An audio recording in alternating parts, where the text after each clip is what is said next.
ایک حدیث پاک میں فرمایا، مسند امام زید میں یہ حدیث ہے کہ جس کے اخلاق اچھے ہیں وہ قیامت کے دن میرے قریب ہوگا، اور ایک حدیث پاک میں فرمایا جس نے بچیوں کی پرورش کی وہ قیامت کے دن میرے قریب ہوگا۔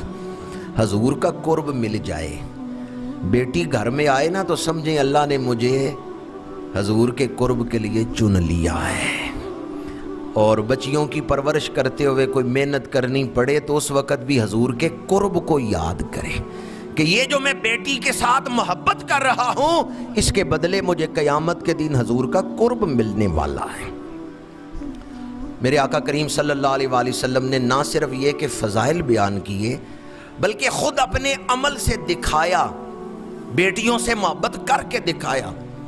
حضرت زینب رضی اللہ تعالیٰ عنہ، ان کا وصال مدینہ منورہ میں ہوا، میرے آقا کریم صلی اللہ علیہ وآلہ وسلم نے ان کے کفن کے لیے اپنی چادر عطا فرمائی۔ حضور کی چادر میں انہیں کفن دیا گیا۔ میرے آقا کریم نے متعدد مواقع پر ان کی تعریف فرمائی، حضرت بی بی زینب رضی اللہ تعالیٰ عنہ کی۔ حضرت رقیہ جب حضور میدان بدر میں تشریف لے گئے غزوہ بدر کے لیے، حضرت رقیہ کا نکاح حضرت عثمان غنی رضی اللہ تعالیٰ عنہ سے ہوا۔ وہ بیمار تھیں، میرے آقا کریم نے فرمایا عثمان تم اپنی زوجہ کے پاس تیمارداری کے لیے رہو۔ حضرت عثمان غنی اس لیے بدر میں نہیں جا سکے، اور جب بدر سے خبر آئی مدینہ منورہ کے اللہ نے مسلمانوں کو فتح عطا کی ہے، اس وقت مدینہ منورہ میں حضرت رقیہ کی تدفین ہو رہی تھی، انہیں دفنایا جا رہا تھا، ان کا پیچھے سے وصال ہو گیا۔ تو میرے آقا کریم نے حضرت عثمان غنی کو روکا کہ تم رقیہ کی رضی اللہ تعالی عنہا ان کی تیمارداری کے لیے مدینہ منورہ میں رہو۔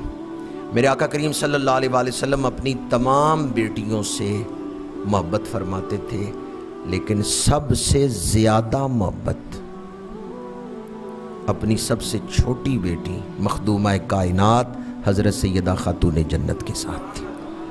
ان کے ساتھ محبت کا انداز نرالا ہے کہ بی بی پاک حضور کے پاس تشریف لاتی ہیں، حضور کی خدمت میں حاضر ہوتی ہیں، میرے آقا کھڑے ہو کے اپنی بیٹی کے ماتھے کو بوسہ دیں۔ ہمارے ہاں بعض اوقات شعراء کوئی شعر لکھتے ہیں تو ایک طرف ان کی توجہ ہوتی ہے دوسری طرف نہیں ہوتی۔ ایک جگہ میں نے یہ شعر سنا کہ بی بی پاک آتی ہیں اور حضور کھڑے ہو کے ماتھا چومتے ہیں، تو اس کو میں تعظیم کہوں یا پیار کہوں تو یاد رکھیں یہ حضور کی شفقت ہے۔ کیا ہے حضور کی؟ یہ حضور کا پیار ہے، یہ حضور کی عنایت ہے، یہ حضور کی محبت ہے اپنی بیٹی کے ساتھ۔ یہ حضور نے امت کو درس دی ہے بیٹیوں سے محبت کرنے کا، یہ حضور کا پیار ہے، حضور کی شفقت ہے۔ جہاں تک مقام اور مرتبے کا تعلق ہے، خلق سے اولیاء، اولیاء سے رسول اور رسولوں سے اعلیٰ، مقام و مرتبہ سب سے کائنات میں مخلوقات کے سردار میرے اور آپ کے آقا کریم ہیں۔ تو بیٹی کی آمد پہ حضور جو کھڑے ہوتے ہیں یہ حضور کی شفقت ہے۔ کیا ہے حضور کی؟ یہ محبت ہے، یہ حضور کا پیار ہے اپنی بیٹی کے ساتھ۔ دوسرا انداز محبت کا، جب حضور کہیں سفر پہ تشریف لے جاتے تو سب سے آخر میں سیدہ خاتون جنت کے گھر تشریف لے جاتے اور سیدہ خاتون جنت سے مل کے پھر سفر پہ روانہ ہوتے، اور جب سفر سے واپس تشریف لاتے سب سے پہلے مسجد میں نفل ادا کیے، پھر نفل ادا کر کے جب مسجد سے نکلتے ہیں تو سب سے پہلے اپنی بیٹی حضرت خاتون جنت کے گھر تشریف لے جاتے۔ بندہ سفر پہ جاتے ہوئے آخر میں اس سے ملتا ہے جس سے زیادہ پیار ہوتا ہے، سفر سے واپسی پہ پہلے اسے ملتا ہے جس سے زیادہ پیار ہوتا ہے۔ تو حضور نے اپنے اس عمل سے سیدہ خاتون جنت کے ساتھ اپنی محبت کا اظہار فرمایا کہ سب سے زیادہ اپنی بیٹی کے ساتھ محبت ہے۔ اور یہ بات بھی میں آپ کی خدمت میں عرض کر رہا ہوں، ایک وظیفہ میں نے کل بیان کیا تھا، یقیناً آپ تسبیح پڑھ کے لائے ہوں گے، چند لوگ ہی بولے ہیں، ویسے وظیفہ وہ اپنا کے دیکھیں، پھر دیکھیں آپ دنیا کے دھوکے سے کیسے نکلتے ہیں۔ ایک وظیفہ آج عرض کر رہا ہوں، سفر سے واپسی پہ میرے آقا کریم مسجد تشریف لاتے، 2 نفل پڑھ کے پھر گھر تشریف لے جاتے تھے۔ آپ میں سے کوئی ہے جو اس سنت پہ عمل کرتا؟ میں نے اس دور میں دیکھا بعض بزرگ عمل کرتے ہیں، لیکن ہماری توجہ نہیں سنت کی طرف۔ عمل کرنا نہ کرنا یہ تو توفیق کی بات ہے، یہ اپنی خوش نصیبی ہے، لیکن حضور کی سنتیں بہرحال ایک دوسرے سے بیان کرتے رہنا چاہیے۔ کوئی پتہ نہیں سننے والا آپ سے زیادہ اس پر عمل کرنے والا بن جائے۔ تو سفر سے واپسی پہ کبھی گھر جانے سے پہلے مسجد میں آئیں، 2 نفل پڑھیں، پھر گھر جائیں، تو آپ اپنے گھر جائیں گے تو برکتیں لے کر گھر جائیں گے، سکون لے کر گھر جائیں گے، رحمتیں لے کے گھر جائیں گے۔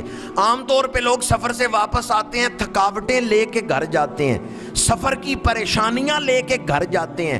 اگر آپ مسجد سے ہو کے گھر جائیں گے تو اپنے ساتھ رحمتیں اور برکتیں لے کے اپنے گھر میں جائیں گے۔ میرے آقا کریم سیدہ کائنات کے ساتھ کس انداز میں محبت فرماتے ہیں۔ جب بھی میں یہ حدیث پڑھتا ہوں یا بیان کرتا ہوں تو اپنے دل کی کیفیات کو الفاظ کا لباس نہیں پہنا سکتا کہ دل میں ادب اور نیاز کی کیا کیفیت پیدا ہوتی ہے، یا کیسے والہانہ محبت دل میں جوش مارتی ہے۔ میرے آقا کریم صلی اللہ علیہ وآلہ وسلم نے ایک موقع پر سیدہ خاتون جنت رضی اللہ تعالی عنہا سے فرمایا، فدا کے ابی و امی یا فاطمہ،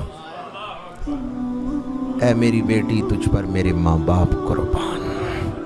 یہ کمال محبت ہے حضور، یہ کمال شفقت ہے حضور کی۔ 2 حدیثیں ایسی ملتی ہیں جن میں حضور نے یہ الفاظ استعمال فرمائے ہیں۔ ایک تو سیدہ خاتون جنت کے لیے فرمایا ہے، فدا کے ابی و امی یا فاطمہ، یا پھر احد کے میدان میں حضرت سعد کے لیے فرمایا ہے، ان کو تیر پکڑایا اور فرمایا ارم یا سعد فدا کا ابی و امی، اے سعد کافروں کی طرف تیر پھینکو، تیر چلاؤ، تم پر میرے ماں باپ قربان۔ یا پھر حضور نے سیدہ خاتون جنت کے لیے یہ الفاظ ارشاد فرمائے ہیں، میرے آقا کریم کی نگاہ دیکھ رہی ہے قیامت تک میری اس بیٹی کی اولاد دین کا پہرا دیتی رہے گی۔ سیدہ خاتون جنت رضی اللہ تعالیٰ عنہ کی شان مجھ جیسا کم علم بیان نہیں کر سکتا۔ میری حیثیت اور اوقات کیا، میں جب بھی اس موضوع پر زبان کھولوں لرزتا ہوں، ڈرتا ہوں کہ ان کی شان بیان کرنے کے لیے جو پاکیزگی فکر و عمل ضروری ہے وہ ہمارے پاس نہیں۔ سیال شریف آستانہ عالیہ پہ ایک نعت خان نے پہلے تو نعتیں پڑھیں، پھر اس نے کہا میں مناقب پڑھنے لگا ہوں، تو سیدہ کائنات کا نام لے کے اس نے کہا میں بی بی پاک کی منقبت پڑھنے لگا ہوں۔ حضرت شیخ الاسلام خواجہ قمر الدین سیالوی رحمۃ اللہ تعالی علیہ نے فرمایا ٹھہر جاؤ، ابھی نہ منقبت پڑھنا، رک جاؤ۔ وہ رک گیا۔ آپ حاضرین محفل کی طرف متوجہ ہوئے، فرمایا اگر کسی کا وضو نہیں تو اٹھ کے جاؤ، وضو کر کے آؤ، ہم نے بغیر وضو کے حضور کی پیاری بیٹی کا ذکر نہیں سنا۔ یہ ہمارے مشائخ ہیں جو اس قدر ادب کرتے ہیں، ذکر کرنے کے لیے نہیں، سننے کے لیے۔ بغیر وضو ذکر سننا نہیں، جب ذکر سننے کا اتنا ادب ہے تو ذکر کرنے کا کتنا ادب ہوگا۔ حضرت شیخ الاسلام خواجہ قمر الدین سیالوی رحمۃ اللہ تعالی علیہ نے فرمایا اگر محفل میں سے کسی کا وضو نہیں تو اٹھ کے وضو کر کے آؤ، ہم حضور کی پیاری بیٹی کا ذکر بغیر وضو کے نہیں سنیں گے، با وضو ہو کے سنیں گے۔ اور پھر فرمایا اگر کسی شعر میں اس پڑھنے والے نے سیدہ پاک کا نام لیا، بعض اوقات ایسا ہوتا ہے ضرورت شعری کے تحت شاعر نام لکھ دیتا ہے، جس کی منقبت لکھ رہے ہیں اس کا نام لکھ دیتا ہے۔ حضرت خواجہ قمر الدین سیالوی رحمۃ اللہ تعالی علیہ نے فرمایا اگر کسی شعر میں اس نے بی بی پاک کا نام پڑھا تو تم نے سینہ تان کے سر اٹھا کے نہیں سننا، بلکہ سر جھکا کے آنکھیں بند کر کے بی بی پاک کا نام سننا ہے۔ ان کا نام آئے تو سر جھکا لینا ہے، ان کا نام آئے تو ادب سے نگاہیں جھکا لینی ہیں۔ حشر کے میدان میں تو بی بی پاک کی آمد پہ اہل معاشر نگاہیں جھکائیں گے، پر ہمارے مشائخ وہ ہیں جنہوں نے درس دیا ہے کہ دنیا میں بھی جب بی بی پاک کا نام سنو ادب سے نگاہیں جھکا لو۔ ہمارے مشائخ نے ہمیں ادب کا درس دیا ہے، محبت کا درس دیا ہے۔ علامہ اقبال نے بڑی پیاری منقبت سیدہ کائنات کی بارگاہ میں پیش کی ہے، اور اس میں اقبال نے جو ابھی میں آپ کے سامنے بیان کر رہا تھا کہ انسان کی زندگی کے مختلف مراحل ہوتے ہیں، بچپن، جوانی، بڑھاپا، کبھی خود بچہ ہے، کبھی کسی کا باپ ہے، یہ مختلف مراحل ہماری زندگی میں آتے ہیں۔ اقبال نے ان تینوں مرحلوں کو، یا پھر اسے یوں کہہ لیں کہ خاتون کسی عورت کے تعارف میں تین باتیں بڑی اہمیت رکھتی ہیں: بیٹی کس کی ہے، بیوی کس کی ہے، ماں کس کی ہے۔ کسی عورت کی عظمت جاننے کے لیے عظیم باپ کی بیٹی ہو، باقی اس کو نسبتیں نہ بھی ہوں، شان والی ہے چونکہ عظیم باپ کی بیٹی۔ باپ عام ہے لیکن خامد شان والا ہے، پھر بھی اس عورت کو شان مل گئی۔ پہلی دونوں نسبتیں نہیں، اولاد شان والی ہے، ماں کو شان مل گئی۔ لیکن اقبال کہتے ہیں بی بی پاک تو ان تینوں نسبتوں میں ہی بے مثال ہے۔ مریم از یک نسبت عیسیٰ عزیز، اسہ نسبت حضرت زہرا عزیز، نور چشم رحمت للعالمین، امام اولین و آخرین، بانو آ تاجدار حل عطا، مرتضی مشکل کشا شیر خدا۔ بی بی پاک کو تینوں نسبتیں ہی اعلیٰ ملی ہیں، بیٹی ہیں تو رحمت للعالمین کی ہیں، بیوی ہیں تو امام الاولیاء کی ہیں، اور ماں ہیں تو سید الشہداء کی ہیں۔ نعرہ تکبیر، نعرہ رسالت۔ جب بیٹی ہیں تو نبیوں کے امام کے گھر میں ہیں، جب بیوی بنی ہیں تو ولیوں کے امام کے گھر میں آ گئی ہیں، اور جب اولاد ملی ہے تو گود میں شہیدوں کے سردار کھیل رہے ہیں۔ جب بیٹی ہیں تو نبیوں کے امام کے گھر میں، جب بیوی بن کے آئیں تو کس کے گھر میں؟ شہنشاہ ولایت کے گھر میں۔ اور جب اپنی گود میں اولاد آئی تو وہ اولاد کس شان کی مالک ہے؟ جب آپ بیٹی ہیں تو اس وقت آپ نے بیٹی ہونے کے اعتبار سے بچپن میں آپ کی عظمت کیا ہے؟ سیدہ خدیجہ الکبریٰ رضی اللہ تعالی عنہا، ان کا وصال ہو گیا، اور بی بی پاک کم سن ہے، تھوڑی عمر ہے بی بی پاک کی، جب آپ کی والدہ کا وصال ہو گیا۔ میرے آقا کریم نے بعد میں شادیاں فرمائی ہیں، حضرت سودا، حضرت عائشہ صدیقہ رضی اللہ تعالی عنہما، اور ازواج مطہرات بی بی پاک کے ساتھ محبت فرماتی رہی ہیں، حضور خود تربیت فرماتے رہے ہیں۔ حضرت ام سلمہ سے نکاح ہوا، ہم سب کی روحانی ماں حضرت ام سلمہ رضی اللہ تعالی عنہ، وہ روایت کرتی ہیں کہ جب میں حضور کے نکاح میں آئیں تو سیدہ کی تربیت کے لیے میری ڈیوٹی لگی۔ اب ذرا دل تھام کے سنیں، ام سلمہ فرماتی ہیں آپ تو عمر رسیدہ خاتون ہیں، حضرت ام سلمہ عمر والی ہیں، زمانہ دیکھا ہے، بی بی پاک کی عمر چھوٹی ہے، بچپن ہے۔ ام سلمہ کہتی ہیں میں نے بعض چیزیں خاتون جنت کو سکھانا چاہیں، پر مجھے پتا چلا جو میں سکھانا چاہتی ہوں وہ پہلے ہی ان کے علم میں ہے۔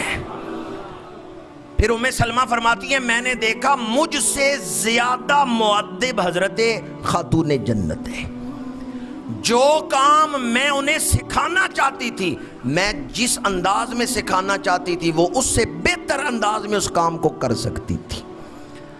تو پھر ام سلمہ فرماتی ہیں میں اس نتیجے پہ پہنچی خاتون جنت کو میری تربیت کی کوئی ضرورت نہیں، نگاہ مصطفیٰ نے ان کی تربیت فرما دی۔ حضرت ام سلمہ فرماتی ہیں کہ میں جو تربیت کرنا چاہتی تھی وہ پہلی حضرت خاتون جنت جانتی تھی، اور میں جو کام کرتی تھی بہتر انداز میں خاتون جنت وہ کام کر لیتی تھی۔